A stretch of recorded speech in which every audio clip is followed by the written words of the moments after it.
नमस्कार साथियों। आज का सेशन बहुत ही ज्यादा इंफॉर्मेटिव एंड मजेदार होने वाला है क्योंकि आज हम बात करेंगे इस दुनिया के सबसे पुराने रिलीजियस हेट्रेड का, जिसको हम एंटी सेमिटिज्म के नाम से भी जानते हैं। रिसेंटली साथियों, आपने बहुत सारे ऐसे न्यूज देखे रहेंगे जहां पर लोग स्लोगन्स लेके आ रहे हैं या शूट आउट्स हो रहे हैं ज्यूज के खिलाफ। कैंपेन्स किए जा रहे हैं ज्यूज के खिलाफ। जब भी इजराइल जंग पे रहता है तो ज्यूडिज्म के खिलाफ कैंपेन्स किए जाते हैं। और इसी एंटी ज्यू मूवमेंट में मॉडर्न डे टाइम्स में सबसे बड़ा जो हॉलोकास्ट हुआ था, ज्यूज के खिलाफ काम हुआ था, वो हिटलर के समय पे हुआ था, जहां पर लगभग 60 लाख लोगों से ज्यादा का हत्या हिटलर ने करवा दिया। अब सवाल ये है कि क्या ये एंटी सेमिटिज्म का जो भावना है, क्या ये मॉडर्न है कि क्या वो बहुत पुराना है? तो इसका जो इतिहास है साथियों, वो लगभग 2000 साल पहले से शुरू होता है, from the pre Christian era times. उस टाइम पे ग्रीक और रोमन स्टेट्स वहां पर थे जो यूरोप के अंदर राज कर रहे थे। उनके मल्टीपल गॉड्स थे, लेकिन कुछ एक ऐसा वर्ग निकल के आया जो मोनोथीइस्टिक गॉड्स को प्रमोट करने लग गया और अपने लाइफस्टाइल के अंदर उन्होंने अलग-अलग प्रैक्टिसेस अपनाए, जैसे कि सबात को फॉलो करना, इंटरमैरी नहीं करना, सर्कमसिजन करना। तो ग्रीक और रोमन लोगों को ये चीज की मिर्ची लग गई। उनको लगा कि यार ये लोग हमारे आइडियाज के खिलाफ या ऑपोजिट साइड में जा रहे हैं। So then they started plotting and planning against these people. अब जब ये हो रहा था ना, तो ये ज्यूडिस्ट लोगों के खिलाफ ये काम और ज्यादा आगे आने वाले समय में बढ़ जाता है और उसके दो मेन कारण होते हैं। सबसे पहला, फिलोसोफर्स जो जाने माने पर्सनालिटीज होते हैं, वो लोग लोगों के अंदर एंटी सेमिनिस्टिक जो आइडियाज हैं उसको प्रमोट करते हैं। और दूसरा होता है religion, that is Christianity versus Judaism. इसमें सबसे पहले अगर हम फिलोसोफर्स या स्कॉलर्स की बात करें तो उसमें फर्स्ट सेंचुरी बीसी के टाइम पे एक व्यक्ति थे, सिसेरो। ये रोमन फिलोसोफर एंड लॉयर थे, पॉलिटिशियन थे। इन्होंने उस टाइम पे एक बात बोली थी कि ये जो ज्यूज है ना, वो हेट्रेड के पात्र हैं। क्यों? क्योंकि ये लोग है ना अपना यूनिटी दिखाते हैं कहां पर? असेंबलीज के अंदर। और जो भी डिसीजंस लेने होते हैं ना, ये लोग यूनाइटेड होकर लेते हैं और अपने डिसीजंस को वो इन्फ्लुएंस करते हैं बाकियों पे। इसके वजह से इन्होंने ज्यूज के खिलाफ प्रोपेगेंडा और बातें करना शुरू कर दिया था। इसके अलावा फर्स्ट सेंचुरी एडी में एक दूसरे पर्सनालिटी थे, दैट इज द टैसिटस। ये भी ज्यूज से बहुत ज्यादा नफरत करते थे, उनके कस्टम से बहुत ज्यादा नफरत करते थे। क्यों? क्योंकि इनके जो बहुत करीबी लोग थे ना, वो अपने भगवानों को पहले वर्शिप करते थे, लेकिन वो ज्यूडिज्म से इन्फ्लुएंस होकर उन्होंने अपना धर्म परिवर्तन कर दिया। ऐसे बहुत सारे लोग धर्म परिवर्तन कर रहे थे, इसीलिए बहुत सारे ऐसे पर्सनालिटीज इनके खिलाफ काम कर रहे थे। और सबसे बड़ा ज्यूडिज्म के खिलाफ तब काम हुआ जब क्रिश्चियनिटी उसके खिलाफ हो गया। पोस्ट क्रिश्चियन वर्ल्ड में, मतलब क्रिश्चियन यूरोप में, ज्यूडिज्म की क्रूरता से उनको दबाया गया। अब ये कब हुआ? इनके बारे में बोला गया, ज्यूडिस्ट के बारे में, कि they are the god killer, decide. भगवान मतलब जीसस क्राइस्ट को उन्होंने मारा है। जीसस क्राइस्ट की हत्या का मेन कारण है ज्यूस लोग। अब हमें आज के टाइम में यह पता है कि वो चीज फॉल्स है, क्योंकि हमें पता है कि जीसस क्राइस्ट की हत्या किसने करी? रोमन्स ने करी। लेकिन उस टाइम पे मीडिया तो है नहीं, तो लोगों को बातों में उलझाया गया। अलग अलग थियोलॉजियंस ने एंड गॉस्पेल्स के अंदर ये चीजों को प्रमोट किया गया कि ज्यूस के कारण मृत्यु हुई थी जीसस क्राइस्ट की। और इससे लोग प्रभावित होकर ज्यूस के खिलाफ काम करने लग गए। उसी में चर्च का सबसे मेजर रोल प्ले था। अब बहुत सारे ऐसे फादर्स थे चर्च के जिन्होंने ये बोलना शुरू कर दिया कि जो ज्यूस के टेंपल्स होते हैं ना, साइनागॉग्स, वो फाउंटेन ऑफ परसिक्यूशन है। मतलब वहां पर उभरता है हैरेसमेंट या ऑपरेशन या बगावत का विचारधारा है। ऐसे चीजें वो लोग बोलने लग गए, बताने लग गए कि ज्यू लोग हमसे नीचे हैं, वो सेकेंडरी हैं, उनका कोई प्रजाति नहीं है, and all such anti Semitic things. और ये चीज को बढ़ावा तब मिला जब रोमन एक एम्परर थे, कॉन्स्टेंटाइन, उन्होंने अपना धर्म परिवर्तन कर दिया into Christianity. And then at that point of time इन्होंने स्टेट रिलीजन भी बोल दिया।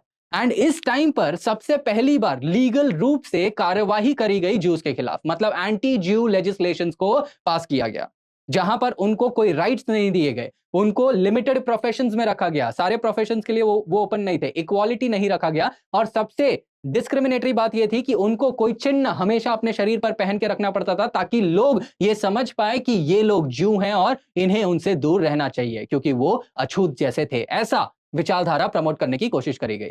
ये चीज चलते रहा और ये आगे तब जाके बढ़ने लग गया। अब बढ़ने कैसे लग गया? क्योंकि यहां पर लोगों के दिल में ये विचारधाराएं, एंटी सेमिनिस्टिक विचारधाराएं इतनी घर कर गई थी कि उनको लगने लगा था कि यूरोप के सारे प्रॉब्लम का मेन जड़ कौन है? ज्यूज। कुछ भी अगर होगा तो उसका कारण कौन है? ज्यूज। यहां पर सुपरस्टिशियस लेजेंड्स एंड मिथ को प्रमोट किया गया अगेंस्ट द ज्यूज। और ये चीजें कहीं ना कहीं ट्रिगरिंग पॉइंट थी ज्यूज के खिलाफ होने वाले और ज्यादा गहरे अत्याचारों का। और वही गहरे अत्याचारों में ये प्रोपेगेंडा के बारे में अभी हम कुछ एग्जाम्पल्स ऐसे लेंगे जो इन चीजों के बारे में हमें और गहरा इंफॉर्मेशन देंगे। देखिए साथियों, यहां पर मैं कोई भी धर्म के खिलाफ बात नहीं कर रहा हूं। All the religions are the best religions in the world. सारे ही धर्म अच्छे हैं, उनके विचारधाराएं अच्छे हैं। बस पॉइंट ये है कि जब रिलीजन को डिस्टॉर्ट करके अपने फायदे के लिए कुछ लोग काम करते हैं, उस चीज के बारे में मैं यहां पर बात करने की कोशिश कर रहा हूं, आपको इन्फॉर्म करने की कोशिश कर रहा हूं। तो इसमें कोई कंट्रोवर्सी आपने क्रिएट नहीं करना है। Now coming back to our point, 12th century में क्या हुआ कि एक बच्चा, उसकी मिस्टीरियस कंडीशंस में डेथ हो जाती है। पता नहीं चलता है कि कैसे मरा, क्यों मरा, किसने मारा। केस को क्लोज कर दिया जाता है। आफ्टर सम टाइम, 4-5 दिनों के बाद एक प्रीस्ट आता है। वो बोलता है कि इसकी हत्या करने वाला व्यक्ति जो है ना, वो ज्यू है। ये एक ट्रिगरिंग पॉइंट था। अब देखिए, प्रीस्ट ने आके कुछ भी बोल दिया और लोगों ने मान लिया। तो ये एक ट्रिगरिंग पॉइंट था अगेन रिलीजन वर्सेस रिलीजन करवाने का, और वहां से बहुत सारे ज्यू लोगों की हत्या कर दी गई। इसके अलावा एक दूसरा एग्जाम्पल देता हूं जो बहुत ज्यादा अपने आप में ही फॉल्स है, आज के टाइम में हम वैसा समझते हैं। ज्यूज के ऊपर ब्लड लिबेल का थप्पा लगा दिया गया था। मतलब क्या इसका? ऐसा बोला गया कि जो क्रिश्चियन बच्चे हैं, ज्यू लोग उन बच्चों को अगवा करते हैं और उनके खून को यूज करके अपने रिचुअल्स कंडक्ट करते हैं।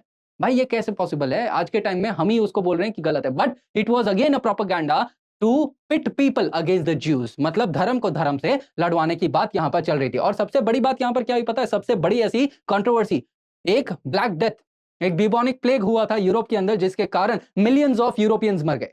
लेकिन उनमें मरे नहीं थे इतने ज्यादा ज्यूज। और यहां पर क्रिश्चियन लोगों ने फिर समझने की यहां पर किया कि यार हम लोग यहां पर इतने ज्यादा मर रहे हैं तो ज्यूज क्यों नहीं मर रहे हैं? तो यहां पर यह बोल दिया गया कि इसका भी मेन कारण कौन है? ज्यूज है।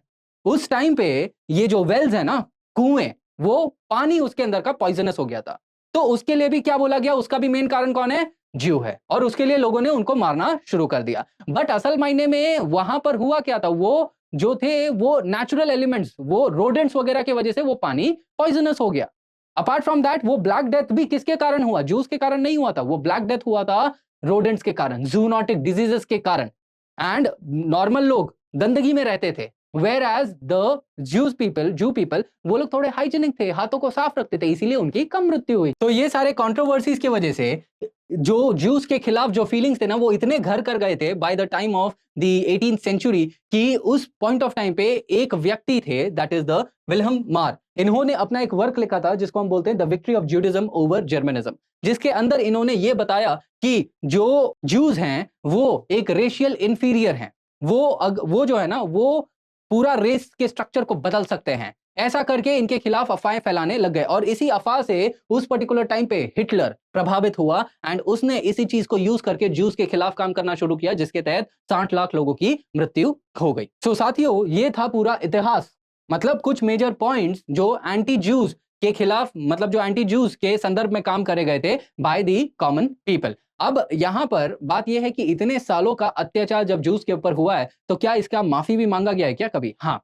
तो वैटिकन सिटी, जो चर्च, दैट इज जो क्रिश्चियनिटी का मेन गढ़ होता है, जहां पर उनका मेन श्राइन है, वहां के जो मेन लीडर हैं पोप, इन्होंने जो ज्यूज हैं इनके खिलाफ जो भी काम करे गए, उसके लिए इन्होंने रिलेशन सुधारने की कोशिश करी। जहां पर पोप जो हैं, उन्होंने उनके साइनागॉग या जो उनके खिलाफ जो हॉलोकॉस्ट भी करे गए, उसके जो मेमोरियल्स है, वहां पर भी उन्होंने विजिट किया। तो रिलेशन सुधारने की कोशिश करी है पोप ने, क्योंकि वो जान रहे थे कि हाँ, इनके ऊपर अत्याचार करे गए हैं फ्रॉम दी हिस्टोरिक टाइम्स। और ये अत्याचार ऐसा नहीं है कि आज खत्म हो गए हैं, क्योंकि आज के भी टाइम में हमें ये अत्याचार देखने को मिलते हैं in the western world. So in the era of democracy, in the era of equality and fraternity, अगर हम यही हेट्रेड आगे कंटिन्यू रखेंगे, तो शायद आगे आने वाले समय में कुछ ऐसे घटनाएं घटित हो जाएंगी जो शायद होनी नहीं चाहिए। So with this I will end this particular session. ये session educational content and educational purposes के लिए ही था, तो वो उसी हिसाब से लीजिए। And please do like, share and subscribe.